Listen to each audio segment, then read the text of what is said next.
Olá! Começa agora o nosso encontro semanal. Nesta edição você acompanha uma matéria sobre o Jubileu 2025 e também entende um pouco mais sobre a solenidade de Corpus Christi, que será celebrada em todo o mundo na quinta-feira, 30 de maio.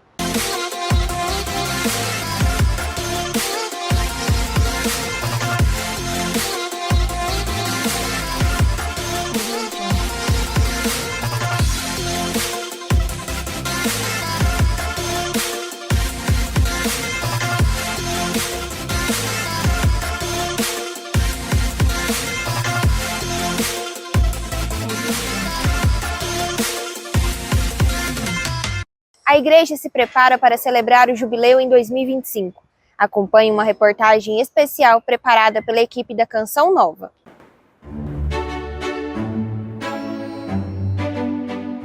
Desde o ano 1300, a Igreja realiza o Jubileu Ordinário. Em 2025, fiéis de todo o mundo vão celebrar o 27º Ano Santo Ordinário. Mas o que é o Jubileu? De acordo com o site oficial do Jubileu 2025, o termo pode ser associado ao chifre do carneiro usado para dar início ao Yom Kippur, o Dia do Perdão dos Judeus. A festa anual assume um particular significado quando coincide com o ano jubilar. As Sagradas Escrituras apresentam passagens referentes a este episódio, como no capítulo 25 do livro de Levítico. Contarás 7 anos sabáticos, cuja duração fará um período de 49 anos. Tocareis a trombeta no dia das expiações em toda a vossa terra.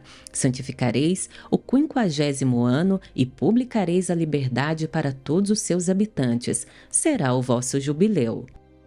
O evangelista Lucas também narra este ano da graça citado por Jesus. Foi-lhe dado o livro do profeta Isaías. Desenrolando o livro, escolheu a passagem onde está escrito: O Espírito do Senhor está sobre mim porque me ungiu e enviou-me para anunciar a boa nova aos pobres, sarar os contritos de coração, para pôr em liberdade os cativos, para publicar o ano da graça do Senhor.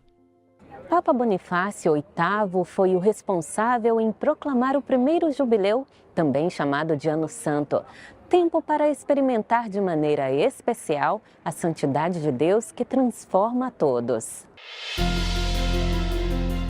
No início, o Ano Santo era celebrado a cada 100 anos. Em 1342, passou a acontecer a cada 50 anos. Mais tarde, em 1470, a cada 25 anos. É um momento attraverso il quale O jubileu é um momento do qual a Igreja se coloca em caminho. Por isso, o Papa escolheu o lema Peregrinos da Esperança. E a peregrinação é um movimento, é um caminho que termina quando se atravessa a Porta Santa. Para mim, isto é muito significativo. questo a me sembra sia molto significativo. Na próxima semana, a igreja celebra a solenidade de Corpus Christi. O padre Luiz Henrique Brandão nos fala um pouco sobre essa data tão importante. Olá, meus irmãos. O Papa João Paulo II disse na sua encíclica que a Igreja vive da Eucaristia. E há uma razão óbvia para isso, porque na Eucaristia está presente o maior tesouro da Igreja, que é o próprio Jesus Cristo. O Papa São Paulo VI, no final do Concílio Vaticano II, escreveu o Credo do Povo de Deus, que ele leu durante a missa de encerramento. E lá ele diz que a presença de Jesus na Eucaristia é real por antonomasia, ou seja, Jesus é presente nesse sacramento da maneira mais excelente se comparado às demais presenças de Jesus na sua igreja. Por isso, ao longo do ano litúrgico, a igreja escolhe 2 momentos particulares para que nós celebremos esta presença real de Jesus no nosso meio. Em primeiro lugar, a Quinta-feira Santa, que é o dia em que Jesus instituiu a Santíssima Eucaristia junto com a instituição do sacerdócio. Naquele dia nós celebramos essa escolha de Jesus que quis ficar no meio de nós. E agora também nós vamos celebrar esta presença real de Jesus na solenidade do Corpus Christi, que se aproxima. Por isso, nesses 2 momentos, a Igreja quer nos relembrar fortemente este grande tesouro que nós temos, que é a presença do Senhor no meio de nós. Na celebração do Corpus Christi não há nada de particular no rito da Santa Missa, mas ao final, comumente, numa celebração solene, a Igreja nos propõe de fazermos uma procissão com o Santíssimo Sacramento. A procissão, ela tem ao menos 2 significados que eu queria refletir com vocês. O primeiro significado é essa ideia do povo de Deus que caminha rumo à Trindade sem véu, como nós cantamos diversas vezes aqui nas romarias indo para a Trindade. Ou seja, o povo que está caminhando, seguindo o Senhor como discípulos missionários de Jesus Cristo, para entrar na eternidade feliz com Ele e com o Pai. E neste caminho, nós temos Jesus que caminha conosco, como Jesus no Santíssimo Sacramento, que naquela procissão vai estar conosco. E não só porque caminha conosco, mas porque Ele é o nosso alimento. Jesus na Eucaristia é o alimento do povo de Deus, como foi aquele pão que o anjo deu ao profeta Elias caminhando até o Monte Horebe. E há um segundo significado desta procissão na solenidade do Corpus Christi que também é muitíssimo importante. Ao caminhar nas ruas do bairro ou da cidade, a igreja está confessando a sua fé na presença real de Jesus na Eucaristia. E esta confissão de fé não é só uma confissão para dentro da própria igreja. Caminhando nas ruas da cidade, a igreja quer confessar publicamente que crê que Jesus está presente na Eucaristia. Por isso é tão importante nós participarmos de uma maneira muito viva e ativa desta solenidade. Nas nossas paróquias, nos outros lugares onde pudermos estar, devemos estar presente, aproveitar esse dia para rezar, tirar tempo para adoração. A Eucaristia nos faz viver de um modo muito particular, que é aquele modo de Jesus. Nós ouvimos todas as vezes que participamos da missa, fazer isto em memória de mim. Cristo na Eucaristia oferece a sua vida por nós.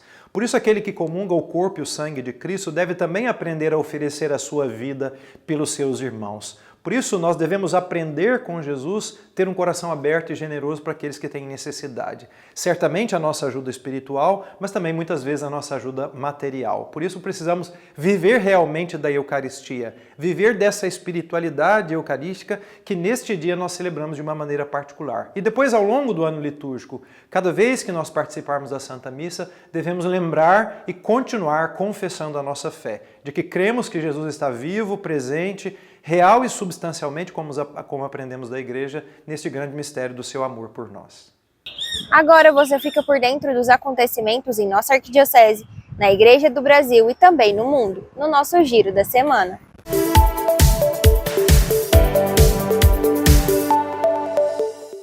No dia 25 de maio acontece Totus Tus, maior evento mariano do Centro-Oeste.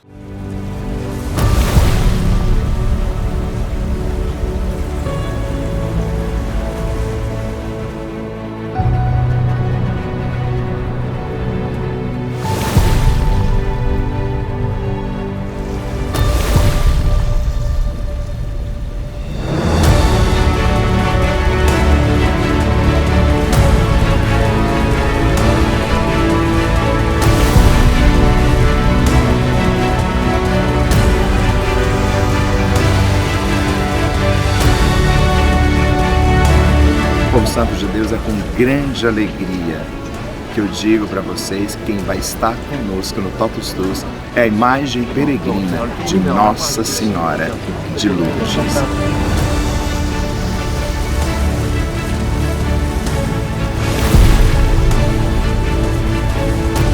Ela vai sair daqui, de Lourdes, na França, e vai chegar até cada um de nós em Goiânia, nos nossos corações. Vamos receber a imagem peregrina e contemplar a graça da cura do corpo, da alma e do espírito.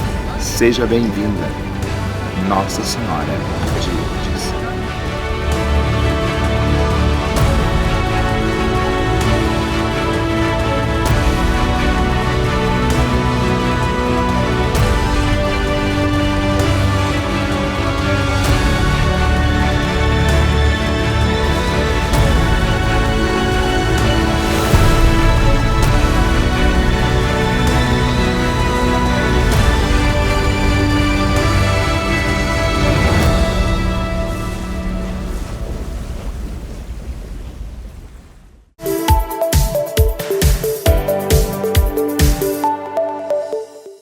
A CNBB lançou a campanha É Tempo de Cuidar do Rio Grande do Sul, com iniciativas de oração, solidariedade e informação da Igreja no Brasil pelo povo do Rio Grande do Sul.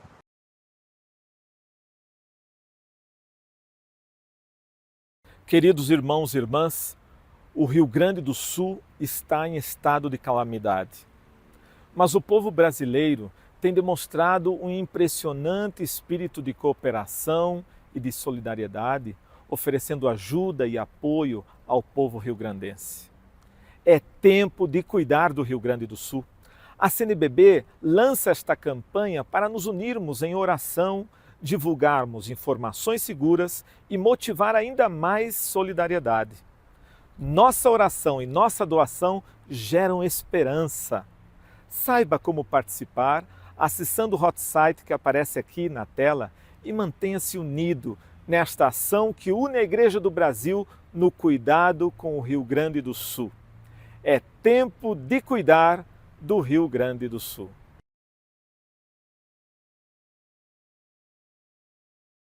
Em um mundo em constante transformação, onde a tecnologia nos conecta de maneiras nunca antes imaginadas, a Igreja Católica no Brasil dá um passo importante para acompanhar e ser presença neste novo tempo.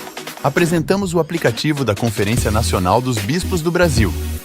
Uma experiência de fé também na palma da sua mão. Tenha acesso fácil à palavra oficial da conferência e aos destaques dos regionais e das comissões episcopais. Além de notícias atualizadas por categorias, o fiel pode facilmente acessar a liturgia diária e das horas. O app oferece uma experiência de fé comunitária. Sendo comunidade também nos ambientes digitais, o usuário poderá também criar sua conta para deixar salvos seus conteúdos preferidos. Através deste aplicativo, queremos levar mais presença e proximidade da conferência dentro do ambiente digital, proporcionando um espaço de comunicação mais humanizada e atual. Baixe agora mesmo o aplicativo da CNBB nas lojas oficiais.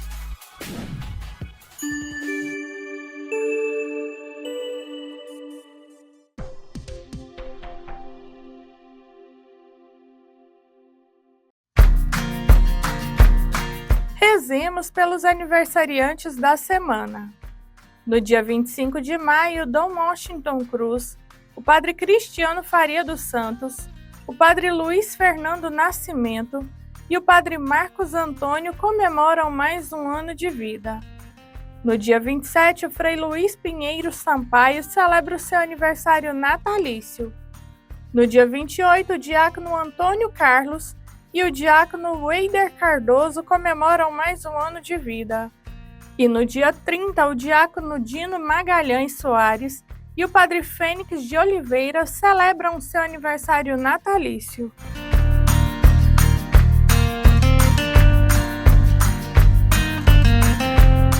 Parabéns para todos os aniversariantes da semana e também para você aí de casa que comemora mais um ano de vida. Desejamos felicidades e que a paz de Cristo esteja sempre com você. E no próximo bloco você vai entender um pouco mais sobre a história e o significado do Concílio Vaticano II para a Igreja. O nosso intervalo é rapidinho, não sai daí. Estamos de volta. Agora você vai entender um pouco mais sobre a história e o significado do Concílio Vaticano II para a Igreja. Olá, povo de Deus! As principais reformas produzidas pelo Concílio Vaticano são, primeiro, a reforma litúrgica. Um dos principais documentos aprovados pelo Concílio Vaticano II é a Sacrosanctum Concilium. Resultado de uma longa caminhada, desde o movimento litúrgico até os debates conciliares, passando por Odo Casel, Romano Guardini, com sua obra O Espírito da Liturgia, amplamente difundida, etc. Uma das afirmações centrais da Constituição visava encorajar a participação ativa dos fiéis na liturgia, que é fonte e ápice da vida cristã.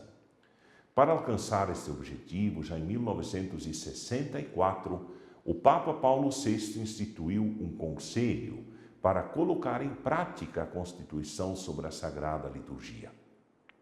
A reforma litúrgica exigiu um trabalho longo e complexo, depois do qual ocorreram mudanças significativas na vida dos fiéis.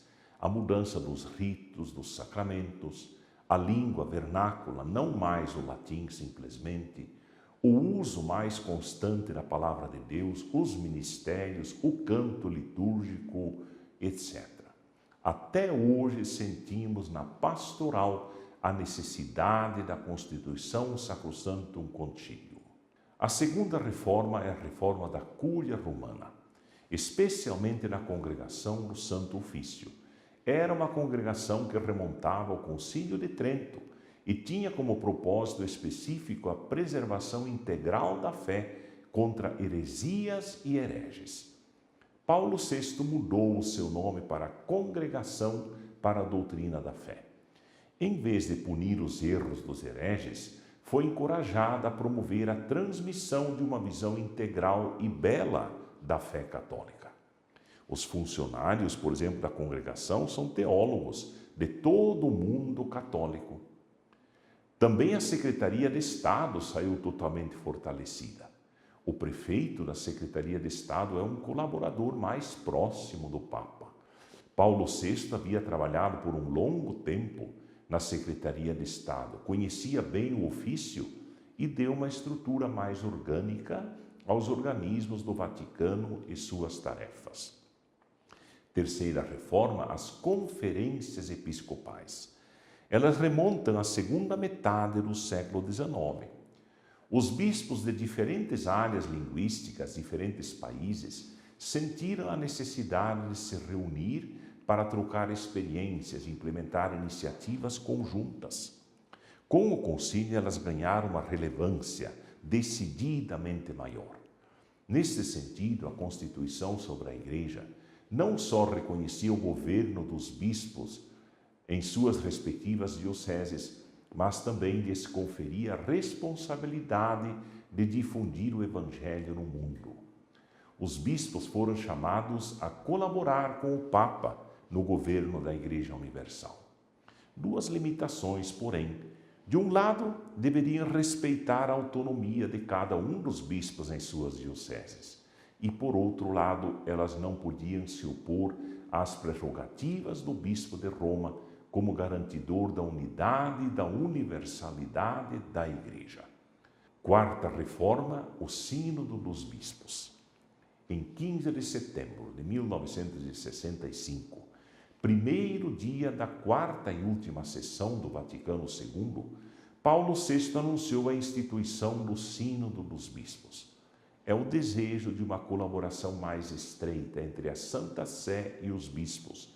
Ao longo do tempo se organizou em Assembleia Geral Ordinária, que aborda problemas gerais da Igreja, mas não em caráter de urgência. A Assembleia Geral Extraordinária, que é convocada para resolver as questões urgentes, e a Assembleia Especial, que diz respeito a determinadas regiões. A primeira tarefa do Sínodo é aconselhar o Papa. Trata-se de um organismo consultivo. Os sínodos já se tornaram uma realidade importante e muito valorizada na vida da Igreja. Quinto, a Comissão Teológica Internacional. O Papa aceitou a proposta. Em 11 de abril de 1969, instituiu uma Comissão Teológica Internacional. Sua tarefa era ajudar a Santa Sé e especialmente a Congregação para a Doutrina da Fé a examinar as questões doutrinais de maior importância. A Pontifícia Comissão Bíblica deveria igualmente desempenhar essa tarefa. Instituída no início do século XX, ela foi anexada à Congregação para a Doutrina da Fé com a missão de aprofundar nova espiritualidade bíblica após ter recebido um grande impulso do Vaticano II na Constituição sobre a revelação Dei Verbum, considerada por alguns estudiosos o documento mais importante do Concílio Vaticano II. Sexto, o Código do Direito Canônico e o Catecismo da Igreja Católica. As reformas promovidas pelo Vaticano II não terminaram com a morte de Paulo VI, mas adentraram ao longo do pontificado de João Paulo II, que participou assiduamente no Concílio Vaticano II. Fazia-se necessário adaptar estas duas grandes obras ao espírito do concílio, as novidades bíblicas, teológicas, eclesiológicas, litúrgicas, morais, pastorais e, sobretudo, a nova sensibilidade eclesial precisavam ser incorporadas ao patrimônio da catequese da Igreja e também do direito canônico, em vista da salvação das almas.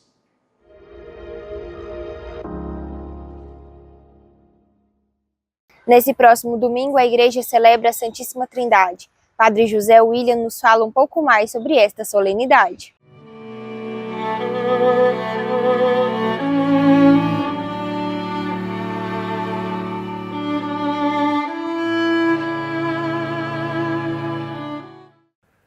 Neste final de semana, nós celebramos na Igreja o Domingo da Santíssima Trindade.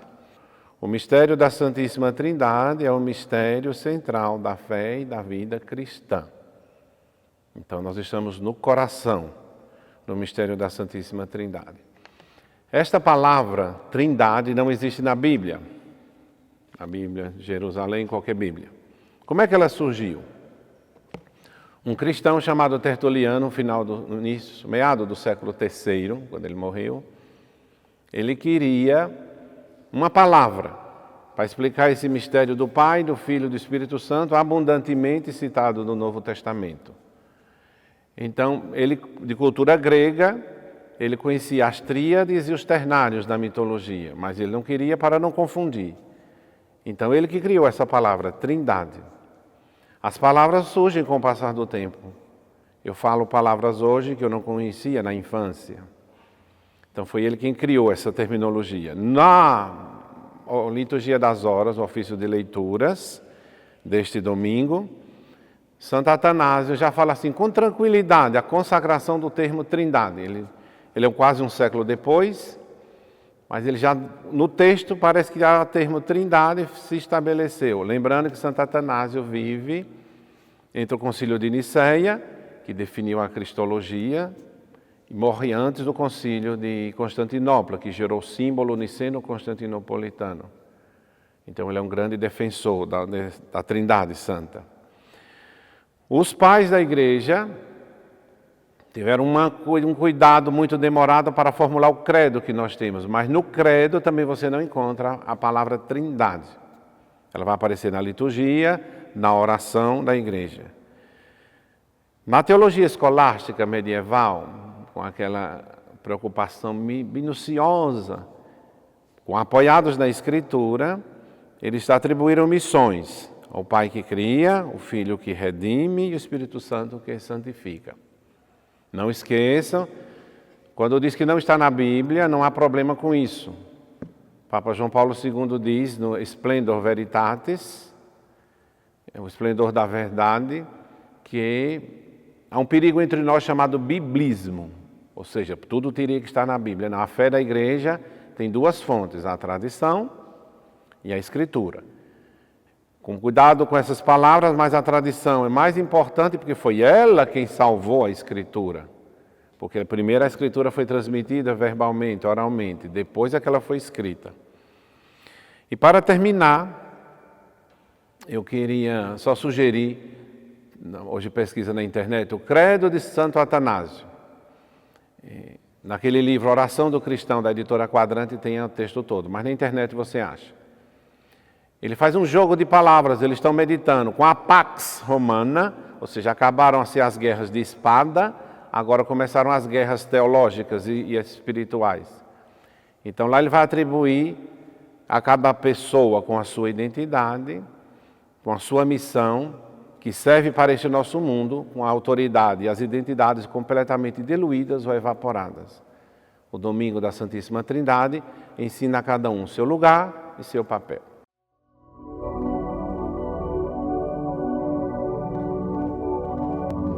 O nosso encontro vai ficando por aqui, mas continue nos acompanhando pelas redes sociais da Arquidiocese de Goiânia. Até a próxima!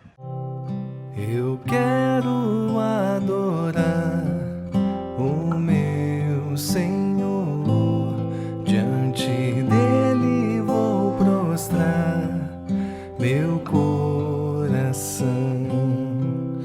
Eu quero adorar